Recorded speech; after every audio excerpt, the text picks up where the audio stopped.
আজকে আমরা দশম শ্রেণীর ইতিহাসের 2 মার্কসের কিছু গুরুত্বপূর্ণ প্রশ্ন নিয়ে আলোচনা করব।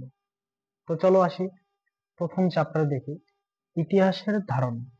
ইতিহাসের ধারণা থেকে যে সব প্রশ্নগুলি খুব গুরুত্বপূর্ণ সেগুলি হলো, প্রথমে যেটা দেখতে পাচ্ছি আমরা যে ব্রিটিশ সরকার কেন 1898 খ্রিস্টাব্দে সোমপ্রকাশ পত্রিকার প্রকাশনা বন্ধ করে দেয়। দ্বিতীয়তে, ভারতের জাতীয়তাবাদের ইতিহাসে 1911 খ্রিস্টাব্দ গুরুত্বপূর্ণ কেন। 3 নম্বর, আধুনিক ভারতের ইতিহাস রচনার প্রধান উপাদানগুলি কি কি। 4 নম্বরে, খেলার ইতিহাস গুরুত্বপূর্ণ কেন। 5 নম্বর, সামাজিক ইতিহাস কি।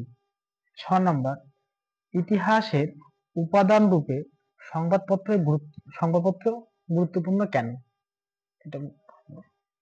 স্থানীয় ইতিহাস চর্চা গুরুত্বপূর্ণ কেন। 8 নম্বর, পরিবেশ ইতিহাস চর্চা গুরুত্ব আলোচনা করে। 9 নম্বর, নিম্ন বর্গের ইতিহাস চর্চা কাকে বলে। 10 নম্বর, সরকারি নথিপত্র গুরুত্ব আলোচনা করো। 11 নম্বর, আত্মজীবনী ও স্মৃতিকথা কাকে বলে। 12 নম্বর, আত্মজীবনী ও স্মৃতিকথা কিভাবে আধুনিক ভারতের ইতিহাস চর্চার উপাদান হিসেবে ব্যবহৃত হতে পারে আলোচনা করো।